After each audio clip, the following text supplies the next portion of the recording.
आप सभी को मेरा प्यार भरा नमस्कार। दोस्तों, बात करते हैं वैशाख माह की मोहिनी एकादशी की। वैशाख माह के शुक्ल पक्ष की एकादशी को मोहिनी एकादशी कहा जाता है। षष्ठी को अशुभ से बचाने के लिए इस दिन भगवान विष्णु ने मोहिनी का रूप धारण किया था। ये एकादशी समस्त पाप और दुखों का नाश करने वाली तथा सौभाग्य और धन का आशीर्वाद देने वाली मानी गई है।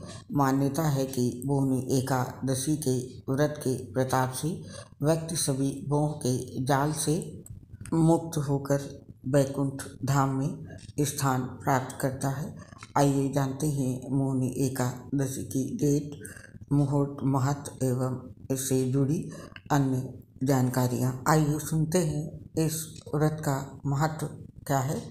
एकादशी व्रत वर्णन पुराणों में भी मिलता है।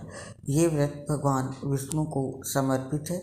मोहिनी एकादशी का व्रत व्यक्ति को पापों से मुक्ति दिलाता है। अनजाने में हुए पापों से मुक्ति मिलती है। इस व्रत के दिन दान का भी महत्व है।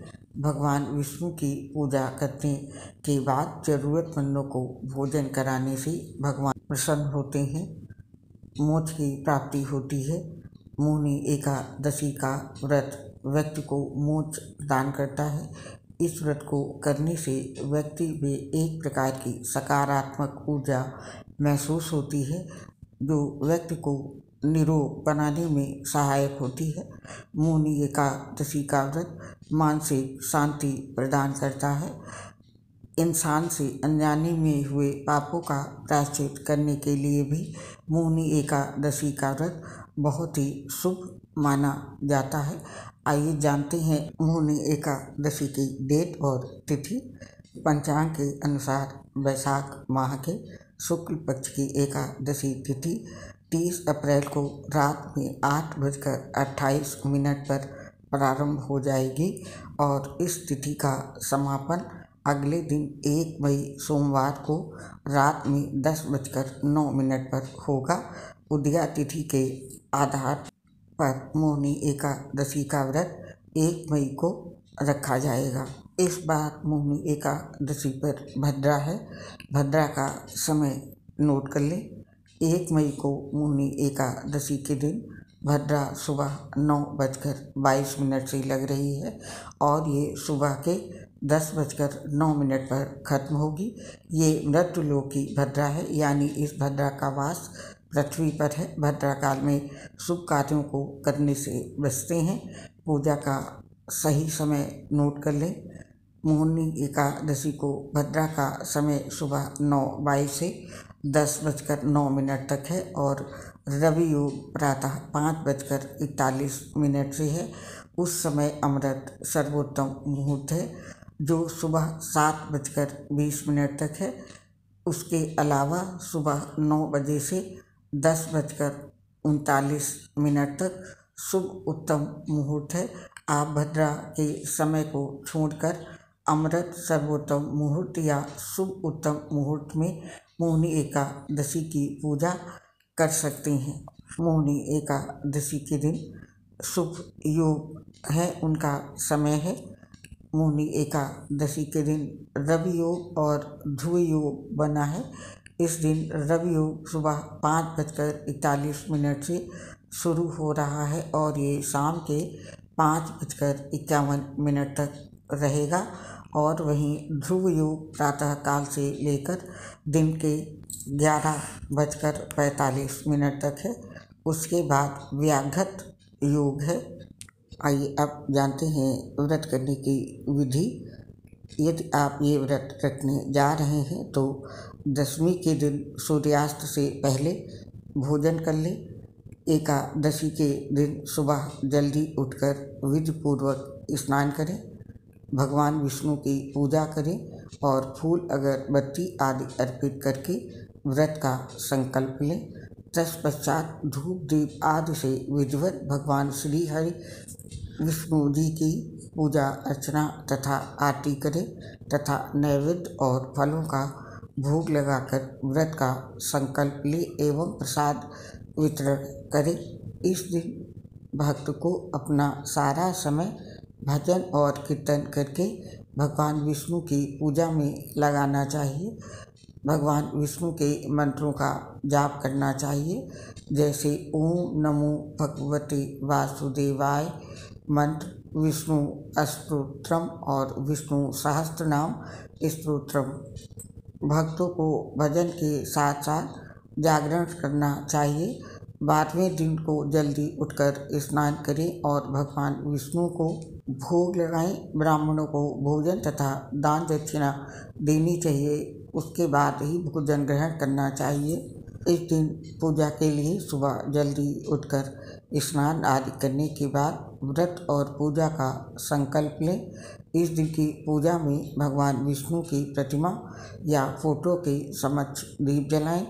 भगवान विष्णु को अक्षत, फूल, फल, नारियल और मेवे आदि अर्पित करें। भगवान विष्णु की पूजा में इस बात का विशेष ध्यान रखें कि तुलसी के पत्ते अवश्य शामिल करें। इसके बाद भगवान विष्णु की आरती उतारें। इसके बाद सूर्य देव को जल अर्पित करें। इस दिन की पूजा में एकादशी की कथा अवश्य सुने और दूसरों को सुनाएं। ऐसा करने से शुभ फल की प्राप्ति होती है। मोहिनी एकादशी में मोहिनी एकादशी के इन मंत्रों का जप अवश्य करें। मंत्र है ओम मोहिनी रूपधारिणे नमः। ओम मोहिनी रूपधारिणे नमः। ये मोहिनी एकादशी के विशेष मंत्र हैं, इनका जप अवश्य करें। नोट कर लीजिए मोहिनी एकादशी 2023 का पारण का समय क्या है।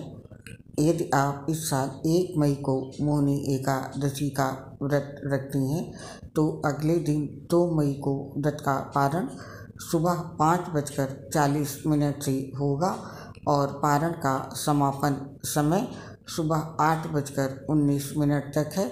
इस दिन द्वादशी का समापन रात में 11:17 पर होगा। तो आप पारण 5:40 से लेकर के 8:19 के बीच में कर सकते हैं। आइए अब सुनते हैं मोहिनी एकादशी की कथा सुनने से पहले हाथों में पुष्प और अक्षत ले लें। धर्मराज युधिष्ठिर कहने लगे कि हे भगवान कृष्ण, वैशाख मास की शुक्ल पक्ष की एकादशी का क्या नाम है तथा उसकी कथा क्या है, इस व्रत की क्या विधि है, ये सब विस्तार पूर्वक बताइए। तब भगवान श्री कृष्ण ने कहा कि हे धर्मराज, मैं आपसे एक कथा कहता हूँ जिसे महर्षि वशिष्ठ ने श्री रामचंद्र जी से कही थी। एक समय भगवान श्री रामचंद्र जी बोले कि हे गुरुदेव, कोई ऐसा व्रत बताइए जिससे समस्त पाप और दुख का नाश हो जाए। मैंने सीता जी के वियोग में बहुत दुख भोगे हैं। तब महर्षि गुरु वशिष्ठ बोले, हे राम, आपने बहुत सुंदर प्रश्न किया है। आपकी बुद्धि अत्यंत शुद्ध तथा पवित्र है। यद्यपि आपका नाम स्मरण करने से मनुष्य पवित्र और शुद्ध हो जाता है, तो भी लोक हित में ये प्रश्न अच्छा है। वैशाख माह में जो एकादशी आती है उसका नाम मोहिनी एकादशी है। इसका व्रत करने से मनुष्य सब पापों तथा दुखों से छूटकर मोह जाल से मुक्त हो जाता है। मैं इसकी कथा कहता हूँ, ध्यान पूर्वक सुनो। सरस्वती नदी के तट पर भद्रावती नाम की एक नगरी में धृतिमान नामक चंद्रवंशी राजा राज करता था। वहाँ धन धान्य से संपन्न व पुण्यवान धनपाल नामक वैश्य भी रहता था। वो वैश्य अत्यंत धर्मालु और विष्णु भक्त था। उसने नगर में अनेक भोजनालय, प्याऊ, कुएं, सरोवर, धर्मशाला आदि बनवाए थे। सड़कों पर आम, जामुन, नीम आदि के अनेक वृक्ष भी लगवाए थे। उसके 5 पुत्र थे, सुमना, सद्बुद्धि, मेधावी, सुकृति और धृत। बुद्धि, इसमें से जो पांचवा पुत्र त्रट बुद्धि महापापी था, वो पितुर आदि को नहीं मानता था। वो वेश्या दुराचारी मनुष्यों की संगत में रहकर जुआ खेलता था और पर स्त्री के साथ भोग विलास करता था और मद मांस का यानी मांस मदिरा का सेवन करता था। इसी प्रकार के अनेक प्रकार के कुकर्मों में वो अपने पिता के धन को नष्ट करता रहता था। इन्हीं कारणों की वजह से त्रस्त होकर उसके पिता ने उसे घर से निकाल दिया था और घर से बाहर निकलने के बाद वो अपने गहने कपड़े बेचकर अपना निर्वाह करने लगा।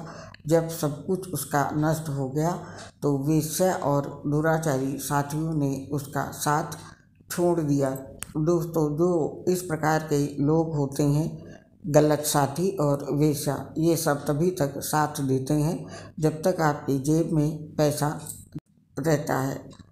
अब वो जब उसके साथियों ने उसे छोड़ दिया तो वो भूख प्यास से अति दुखी रहने लगा। कोई सहारा न देखकर वो चोरी करना सीख गया। चोरी करने की वजह से वो एक बार पकड़ा गया तो उसे वैश्य का पुत्र जानकर चेतावनी देकर छोड़ दिया गया। मगर जब वो दूसरी बार फिर पकड़ा गया तो राजा की आज्ञा से उसे इस बार कारागार में डाल दिया गया। कारागार में उसे अत्यंत दुख दिए गए। बाद में राजा ने उसे नगरी से निकल जाने को कहा। वो नगरी से निकलकर वन में चला गया। वहाँ वन्य पक्षियों को मारकर खाने लगा। कुछ समय के पश्चात वो बहेलिया बन गया और धनुष बाण लेकर पक्ष और पक्षियों को मार मार कर खाने लगा।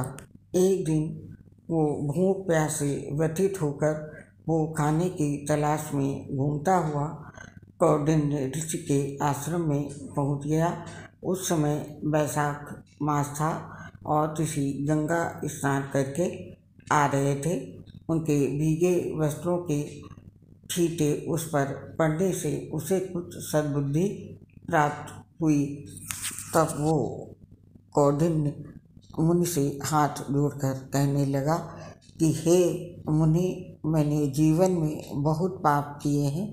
आप इन पापों से छूटने का कोई साधारण बिना धन का उपाय बताइए। उसके दीन वचन सुनकर मुनि ने प्रसन्न होकर कहा कि तुम वैशाख शुक्ल की मोहिनी नामक एकादशी का व्रत करो, इससे समस्त पाप नष्ट हो जाएंगे। उनके वचन सुनकर वो अत्यंत प्रसन्न हुआ और उनके द्वारा बताई गई विधि के अनुसार उसने व्रत किया। हे राम, इस व्रत के प्रभाव से उसके सब पाप नष्ट हो गए और अंत में वो गरुड़ पर बैठकर विष्णु लोक को गया। इस व्रत से मोह आदि सब नष्ट हो जाते हैं। संसार में इस व्रत से श्रेष्ठ कोई व्रत नहीं है। इसके महात्म को पढ़ने से अथवा सुनने से 1000 गौदान का फल प्राप्त होता है। कथा संपन्न हुई। बोलो श्री विष्णु भगवान की जय और श्री एकादशी माता की जय। अब अपने हाथों में लिए हुए अक्षत और पुष्प धरती पर रखकर भगवान को प्रणाम करें और अंत में अपने भूल चूक की क्षमा अवश्य मांगे। एकादशी व्रत रखने से ये लाभ प्राप्त होते हैं। एकादशी का व्रत रखने से मनुष्य का मन शांत होता है और उसे सद्बुद्धि प्राप्त होती है। मोहिनी एकादशी के व्रत से मनुष्य के सारे पाप नष्ट हो जाते हैं। इस एकादशी के व्रत और पूजन करने से भगवान विष्णु की विशेष कृपा प्राप्त होती है और एकादशी के दिन व्रत करने से मनुष्य सभी पाप कर्मों से मुक्त होकर सभी मोह माया के बंधनों से मुक्त हो जाता है और जन्म और पुनर्जन्म के चक्र से भी मुक्त हो जाता है। दोस्तों, ये थी मोहिनी एकादशी 2023 की जानकारी। और इस पोस्ट से अब हमको आप आज्ञा दीजिए। आपसे अगली मुलाकात फिर होगी नई पोस्ट के साथ। तब तक के लिए आप सभी को मेरा प्यार भरा नमस्कार।